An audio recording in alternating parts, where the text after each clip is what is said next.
Bom dia, pessoal. Vamos começar o nosso primeiro evento falando sobre doença cerebrovascular. A doença cerebrovascular nada mais é que uma alteração do encéfalo decorrente de alguma modificação, alguma alteração no fluxo sanguíneo, seja obstrução ao fluxo, seja extravasamento do fluxo do sangue, do sangramento, e é uma condição que causa extrema mortalidade e morbidade no Brasil, além do grande impacto na família do paciente. Existem dois tipos principais de doença cerebrovascular. Os isquêmicos, onde o fluxo sanguíneo não consegue suprir as necessidades do tecido nervoso, e o hemorrágico, que dependendo da localização pode provocar diferentes sintomas. O que chama atenção para a doença vascular é que depois que ela se instala, há muito pouco a ser feito. O mais importante é a prevenção primária, ou seja, antes da doença ocorrer. E isso a gente tem que fazer conhecendo, identificando e tratando os fatores de risco. Existem fatores que são não modificáveis, em que nós não podemos atuar sobre eles. Nesses casos entra a idade, a genética, a hereditariedade, o gênero, e isso aí nós não temos como influenciar. Porém, os grandes fatores modificáveis podem ser identificados e tratados com segurança. Dentre esses fatores estão a hipertensão arterial e o diabetes, que eu destaco como os principais.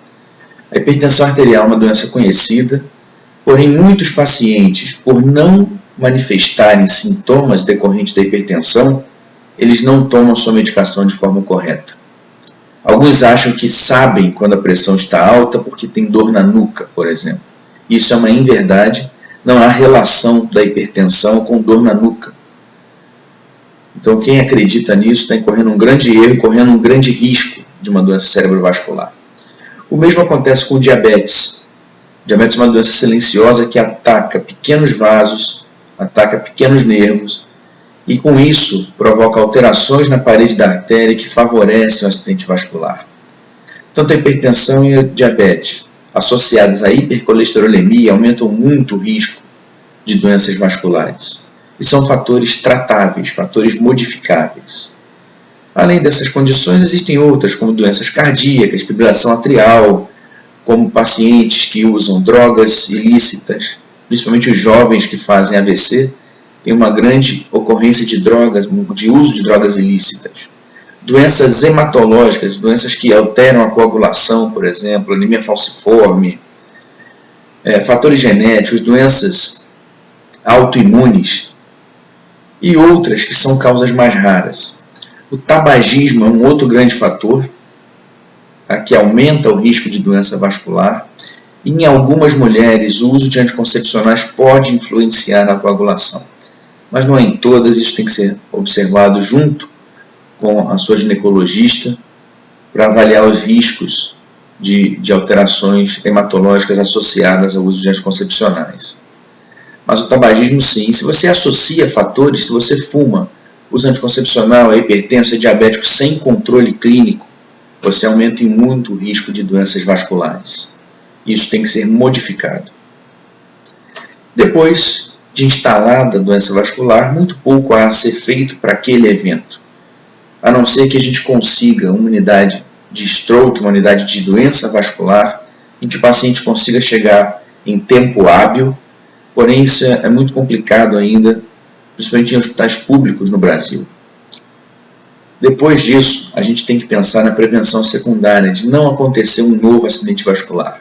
Então os hipertensos que não se cuidaram têm que se cuidar, os diabéticos que não se cuidaram têm que se cuidar. E modificar os fatores e reduzir o risco. Eu já vi pacientes com mais de 5 acidentes vasculares, hipertensos e que não cuidavam da pressão. E por último, a reabilitação. A reabilitação feita de acordo com a necessidade do paciente, fisioterapia, fonoaudiologia, terapia ocupacional, psicoterapia, dependendo das condições em que acontecem. E há uma grande incidência de sintomas depressivos, tanto nos pacientes como familiares, daí a importância também da psicoterapia nesses casos. Tá certo? Tem que se cuidar, tem que prevenir o acidente vascular, e, em qualquer suspeita de doença vascular, procurar logo a emergência.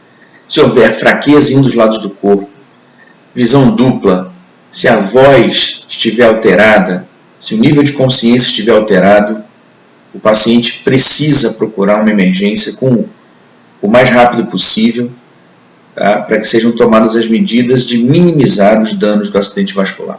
Tá certo? Fiquem com Deus, até a próxima aula. Um abraço!